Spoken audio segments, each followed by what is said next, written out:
Assalamualaikum warahmatullahi wabarakatuh. Bismillahirrahmanirrahim. Alhamdulillahirabbil alamin. Allahumma shalli ala sayyidina Muhammadin al-fatihil lima ughliq wal khatimil sabaq nasiril haqqi bil haqq wal hadi ila siratikal mustaqim wa ala alihi haqqa qadri wa miqdaril azim. Rabbi shrah li sadri wa yassir li amri wa hlul 'uqdatam min lisani yafqahu qawli. Amin ya rabbal alamin.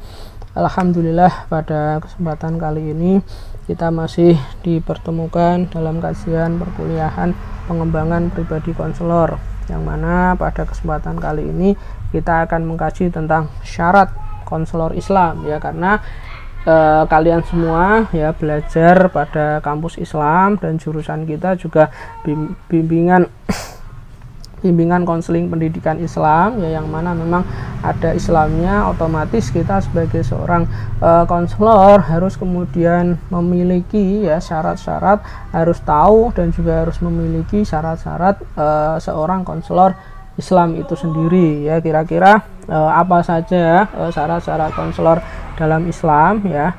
Sebelum kita mengetahui itu, ya, yang pertama kita kaji dulu latar belakangnya.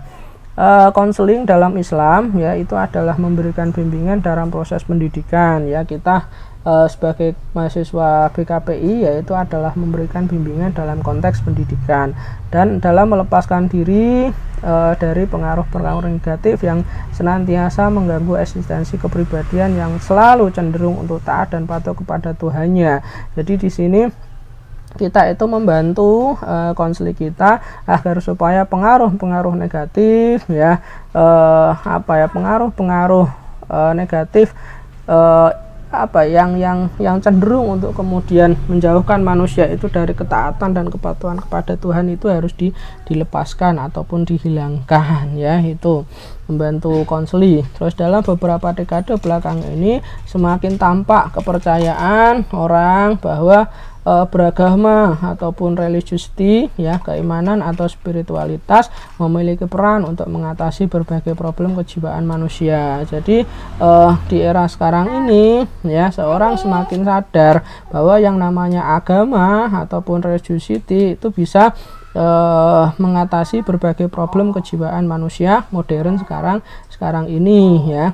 Terus sebagaimana yang dikatakan oleh Muhammad Usman Najati bahwa keimanan kepada Tuhan merupakan kekuatan yang luar biasa membekali manusia yang religius dengan kekuatan rohaniyah yang menopangnya dalam menanggung beban hidup. Jadi ternyata, ya, dari yang disampaikan oleh Pak Usman Najati ini bahwa yang namanya keimanan kepada Tuhan itu memiliki kekuatan yang luar biasa. Jadi keberagamaan ataupun religiusitas itu memiliki kekuatan yang luar biasa dalam menanggung dan juga menopang beban hidup. Selain itu, ya, dari keimanan itu juga menghindarkannya dari keresahan yang banyak menimpa manusia modern yang didominasi oleh kehidupan materi dan persaingan keras guna meraih pendapatan materi.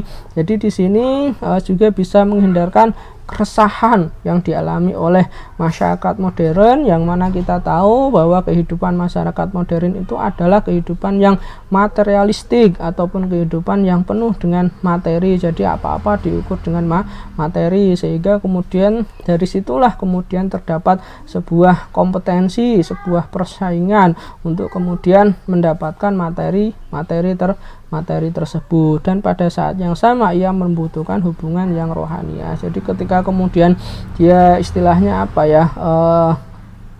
lelah, kemudian dia juga resah, ya, oleh karena itu dia akan kembali kepada aspek-aspek rohaniah. Nah, oleh karena itu kita juga sebagai seorang konselor harus memiliki aspek-aspek rohaniah ataupun aspek-aspek ataupun syarat-syarat yang hubungannya dengan spiritualitas. Kalau kita orang Islam, ya berarti berhubungan dengan agama Islam. Peran keimanan dalam mengatasi berbagai problem manusia jauh-jauh hari telah diperkenalkan oleh psikologi barat, ya. Jadi psikolog barat, ya, itu sudah memperkenalkan, ya, betapa penting peran keimanan dalam kaitannya dengan kejiwaan dan juga proses psikologi kita ya. Berbagai bukti empiris di barat dan timur menunjukkan bahwa keberagamaan, keimanan, dan spiritual mengembangkan kepribadian seseorang dan sekaligus menurunkan problem-problem psikologis yang dialaminya. Jadi di sini terdapat sebuah yang kesepakatan antara psikolog-psikolog yang ada di barat dan psikolog-psikolog yang ada di timur ya, bahwa penelitian mereka menunjukkan ternyata keimanan maupun spiritualitas ataupun keagamaan itu mampu menurunkan problem-problem psikologis manusia. Terus yang selanjutnya, orang-orang yang religius memiliki kepribadian yang lebih kuat dan terhindar dari berbagai penyakit jiwa. Jadi orang-orang yang secara pribadi dia itu religius, secara pribadi dia itu spiritual ya, memiliki keimanan, itu ternyata ya fakta menunjukkan bahwa mereka itu bisa terhindar dari berbagai macam penyakit jiwa.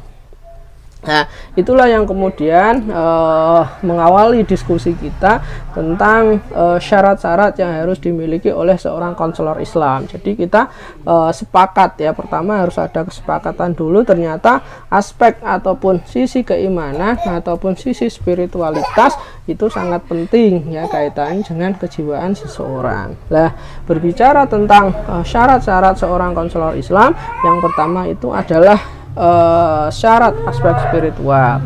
Kita tahu bahwa keahlian ataupun skill ya dalam bidang bimbingan dan konseling ya, dalam bidang BK ataupun yang serumpun ya, psikodiagnostik dan juga psikoterapi ya, itu merupakan profesi kenabian. Jadi seorang konselor ya ataupun seorang psikoterapis ya, itu merupakan sebuah profesi kenabian, di mana para nabi rasul mempunyai tugas yang paling hakiki, yaitu mengajak, membantu dan membimbing manusia menuju kepada kehidupan yang bahagia lahir dan batin di dunia dan juga di akhirat.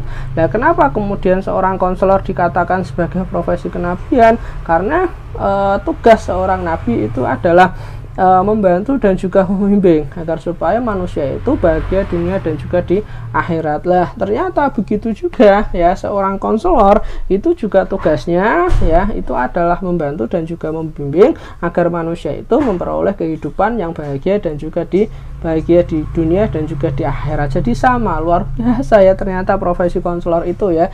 Jadi dia itu tugasnya sama seperti seorang nabi atau seorang rasul. Jadi makanya dikatakan oleh Pak Hamdani Bakran Adahi bahwa yang namanya seorang konselor itu adalah profesi kenabian ya. Jadi kita ini adalah bahasanya adalah profesi kenabian karena memang tugas kita sama dengan nabi, yaitu membantu, membimbing agar seorang bahagia dunia dan juga di akhirat. Nah, konselor dalam ajaran Islam mereka adalah ulama billah. Jadi kita kalian semua sebagai seorang konselor itu adalah ulama billah ataupun ulama Allah. Lah, kenapa disebut sebagai ulama billah ataupun ulama Allah ya seorang konselor? Karena mereka telah mewaris tugas dan juga tanggung jawab kenabian. Jadi tugas nabi, tanggung jawab nabi itu diwariskan kepada para konselor, kepada kalian semua sebagai calon konselor. Lah, dipersiapkan ya. Jadi mumpung kalian belum belum lulus ya, dalam artian belum belum sah menyandang gelar sarjana bimbingan dan konseling, dipersiapkan ya karena tanggung jawab kalian sebagai seorang konselor tidak mudah, yaitu tanggung jawab kalian sama dengan tanggung jawab yang kemudian diemban oleh para nabi ya.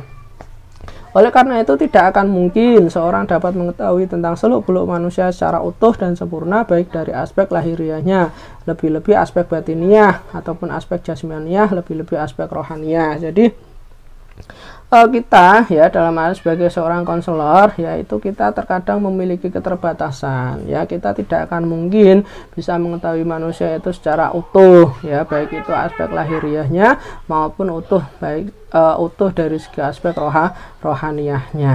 Nah, oleh karena itu ya, karena kita dituntut untuk mengetahui aspek lahiriah maupun aspek rohaniah seorang konseli kita ya, maka kita butuh aspek yang namanya syarat-syarat spiritual spiritual. Ya, syarat-syarat spiritual yang paling utama yang harus dimiliki adalah bermakrifat kepada Allah. Dengan bermakrifat atau mengenal dan dekat dengan Allah, maka semua tabir alam transendental khusus insan akan terbuka dan dimukakan oleh Allah. Jadi agar kita mengetahui manusia itu secara komprehensif, baik itu secara lahiriah maupun secara secara ruhaniah ya, ataupun secara batiniah ya, kita harus apa? Kita harus memiliki kedekatan ya, kita harus ma'rifat kepada Allah, kita harus dikenal, kita harus dekat kepada Allah. Karena kenapa kita harus sebagai seorang konselor harus kenal, harus dekat, harus bermakrifat kepada Allah? Karena kalau kita sudah bermakrifat kepada Allah ya, sudah dekat kepada Allah, maka semua tabir ya, semua penghalang, semua hijab ya yang ada di dunia ini itu akan dibukakan oleh Allah. Sehingga kalau kemudian kita sebagai seorang konselor ya, selain mempelajari keterampilan dalam bimbingan dan konseling, terus kemudian selain menguasai kepribadian seorang konselor ya, kita harus bermakrifat kepada Allah agar kita bisa mengetahui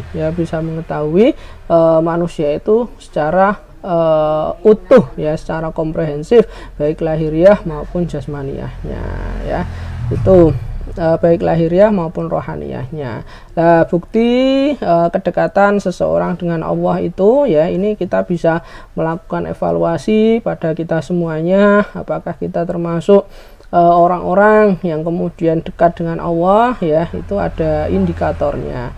Yang pertama adalah taatnya beribadah kepadanya dengan mengerjakan ibadah sholat wajib maupun sunnah, puasa wajib maupun puasa sunnah, selalu banyak berzikir dan sekejap pun tidak pernah lupa dengan Allah, selalu banyak berdoa dan membaca Al-Quran. Itu indikator yang pertama. Jadi kita harus mengkoreksi diri kita masing-masing, apakah kita sudah memenuhi kategori yang pertama, dikatakan ma'rifat kepada Allah ya. Terus yang selanjutnya, yang kedua adalah kategori yang kedua adalah senantiasa memperoleh perlindungan Allah dari tipu daya, kejahatan, kezaliman dan kezaliman setan, iblis, jin dan juga manusia. Jadi yang kedua, kita harus mengevaluasi diri, apakah kita termasuk orang yang bermakrifat, yang kemudian selalu mendapatkan perlindungan dari Allah ya.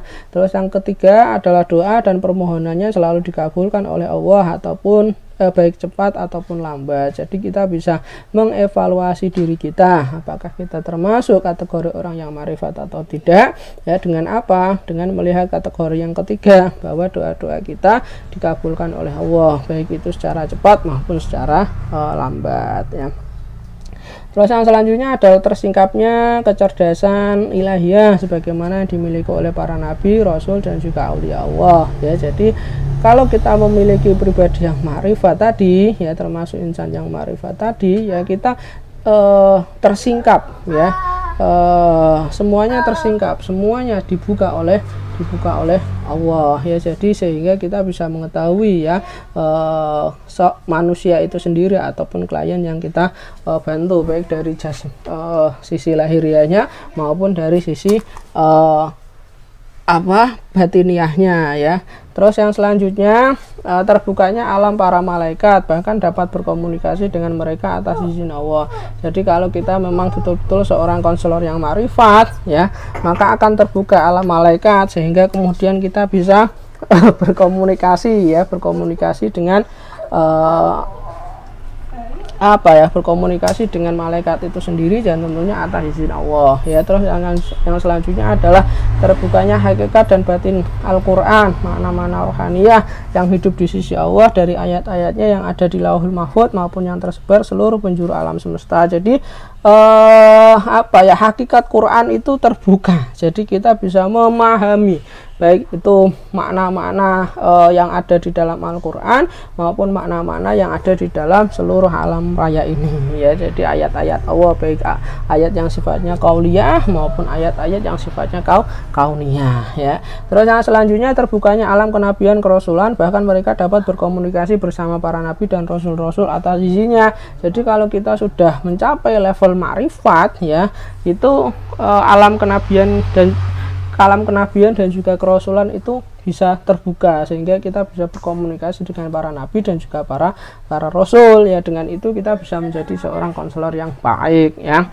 Terus terbukanya rahasia hari kiamat, oleh karena itu ya senantiasa mempersiapkan diri dengan memperbanyak ketaatan, ibadah, amal saleh sebagai bekal menghadap Allah kelak. Jadi rahasia-rahasia hari kiamat, tanda-tandanya itu bisa tahu, sehingga kemudian kita bisa mempersiapkan diri. Terus yang selanjutnya ada terbukanya alam takdir dan qada Allah. Oleh karena itu ya senantiasa meningkatkan kesabaran, ketakwaan dan upaya perlindungan kepada Allah agar senantiasa menjadi orang-orang yang dikehendaki olehnya untuk memperoleh cahaya, hidayah, taufik, kesejahteraan, kemanfaatan dan keselamatan di dunia dan juga di akhirat.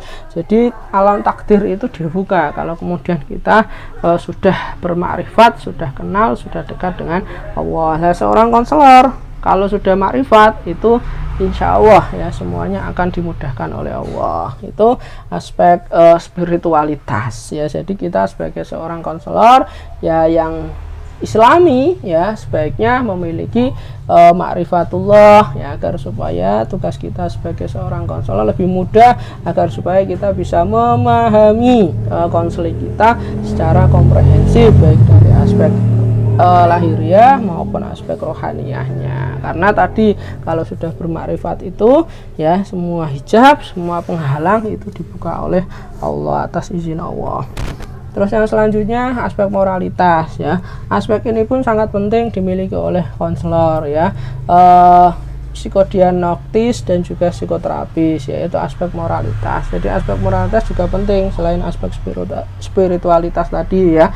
Aspek moralitas adalah aspek yang memperhatikan nilai-nilai sopan santun, adat, etika, tata krama, ketuhanan, yang dengan moralitas ini proses kerja konseling ataupun diagnostik ya dan terapis itu dilakukan. Jadi dalam kita melakukan proses konseling ya itu sebaiknya kita harus memperhatikan nilai ya, nilai-nilai sopan santun, adat istiadat, etika dan juga tata krama. Itulah yang disebut sebagai aspek moralitas dan konselor harus memiliki itu. Apalagi konselor Islam ya. Aspek moralitas itu adalah satu ya, kalau kita berbicara aspek moralitas yang pertama itu adalah niat ya. Seorang konselor harus memiliki niat yang baik, niat karena Allah ya, niat membantu ya.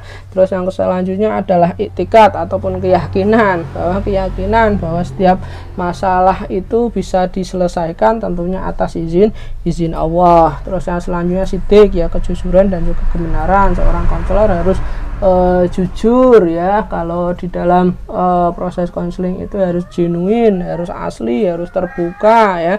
Terus yang selanjutnya amanah ya, dia harus mampu mengemban amanah. Terus yang selanjutnya tabligh, harus menyampaikan ya, kalau apa ya istilahnya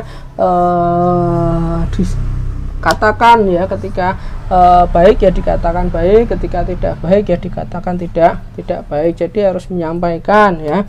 Terus yang selanjutnya adalah sabar. Sabar di sini adalah sabar menerima curhatan dari konseli, terus kemudian sabar dalam menjalani langkah-langkah proses konseling, sabar dalam rangka berdoa kepada Allah. Terus yang selanjutnya adalah ikhtiar dan tawakal. Jadi kita harus senantiasa berusaha melakukan teknik-teknik, prosedur konseling ya sebaik mungkin. Terus kemudian kalau kita sudah melakukan itu, yang selanjutnya adalah melakukan tawakal ataupun pasrah kepada Allah. Terus yang selanjutnya mendoa ya. Jadi ketika Allah pernah berfirman ya di dalam Al-Qur'an bahwa ketika ada ada umat Nabi Muhammad yang kemudian bertanya tentang Allah, maka Allah bilang bahwa sejatinya Allah itu dekat ya. Terus kemudian Allah juga mengatakan bahwa karena Allah itu dekat ya, maka berdoalah kepadaku ya, berdoalah kepada Allah, maka niscaya Allah akan mengabulkan. Jadi karena Allah itu sangat dekat kepada kita, oleh karena itu kita sebagai seorang konselor ya itu harus senantiasa berdoa agar supaya layanan kita dimudahkan, upaya bantuan kita dimudahkan, dan tentunya permasalahan ataupun problem yang dialami klien itu bisa terselesaikan dan klien bisa menjadi pribadi yang bertumbuh ya, mandiri. Terus yang selanjutnya adalah memelihara kerahasiaan. Jadi kita harus benar-benar merahasiakan ya apa-apa yang ada pada konseling kita ya, kecuali ketika memang itu untuk kebaikan konseli dan juga ketika memang itu untuk kepentingan ilmu pengetahuan ya. Terus yang selanjutnya adalah memelihara pandangan mata. Jadi harus dipelihara matanya ya, jangan kemana-mana ya. Terus yang selanjutnya adalah menggunakan kata-kata yang baik dan juga terpuji. Jadi dalam melaksanakan konseling harus menggunakan kata yang baik dan juga terpuji. Itu adalah aspek moralitas ya yang harus dimiliki oleh seorang konselor Islam. Terus yang selanjutnya adalah aspek keilmuan ya. Aspek keilmuan yang dimaksud ialah konselor harus memiliki ilmu pengetahuan yang cukup luas tentang manusia dengan berbagai eksistensi dan problematikanya, baik psikologi pada umumnya maupun psikologi Islam yang bersumber kepada Al-Quran, Sunnah, dan empirik para sahabat. Jadi kita sebagai seorang harus memiliki pengetahuan yang luas ya, yang luas, baik itu tentang manusia itu sendiri, eksistensi manusia, maupun keilmuan psikologi ataupun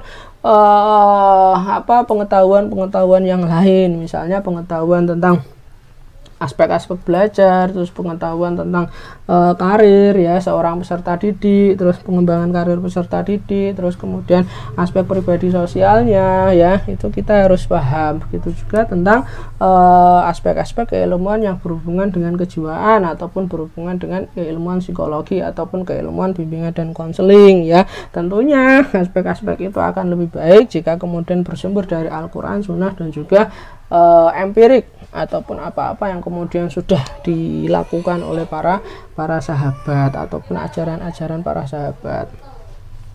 Yang selanjutnya adalah aspek skill ataupun keahlian.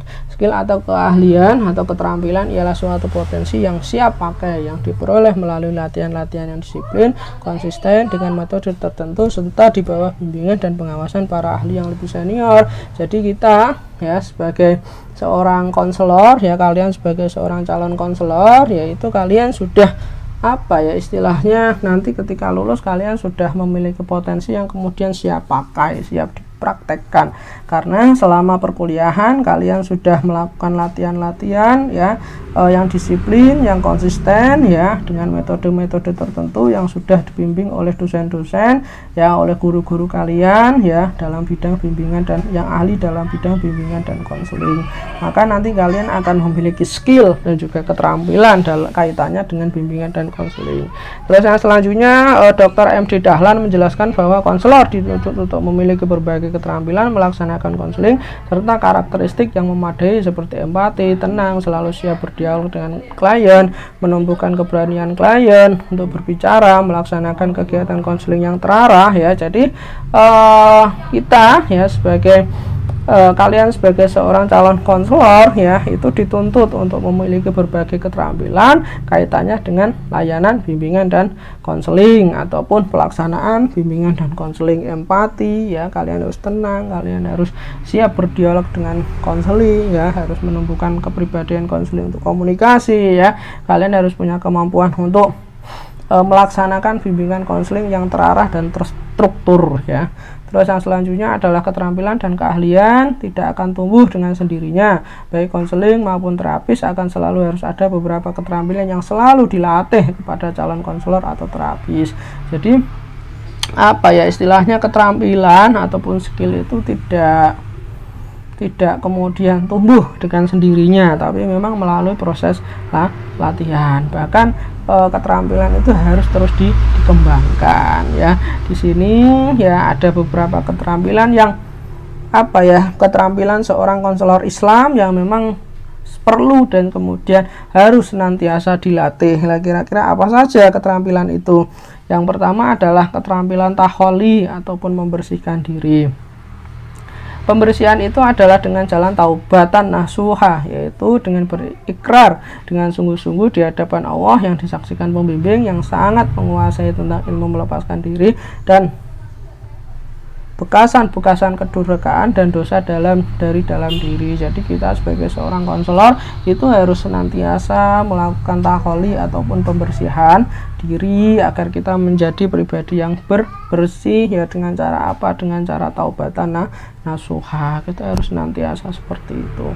Ya, setelah kemudian kita sudah bersih ya, sudah bertaholi, sudah bertaubat, yang selanjutnya keterampilan yang kemudian dikuasai yang selanjutnya adalah keterampilan tahali ya, keterampilan tahali. Tadi taholi, sekarang tahali. Tahali itu adalah pengisian. Setelah melakukan ikrar dan janji setia di hadapan Allah, melakukan tindakan-tindakan pembersihan diri, baik pembersihan akal, pikiran, hati, jiwa, indrawi, dan jasad, adalah dengan jalan mengisinya dengan ketaatan beribadah secara spesifik, dengan penuh pemahaman secara filosofis, lahiriah maupun batiniah. Jadi setelah dikosongkan ya, dibersihkan dengan cara bertaholi tadi, kita kemudian mengisi ya, bertahali ya, diisi dengan perbuatan-perbuatan yang baik, dengan ketaatan ya, dengan apa ya istilahnya, diisi dengan perbuatan-perbuatan yang baik. Jadi yang sudah bersih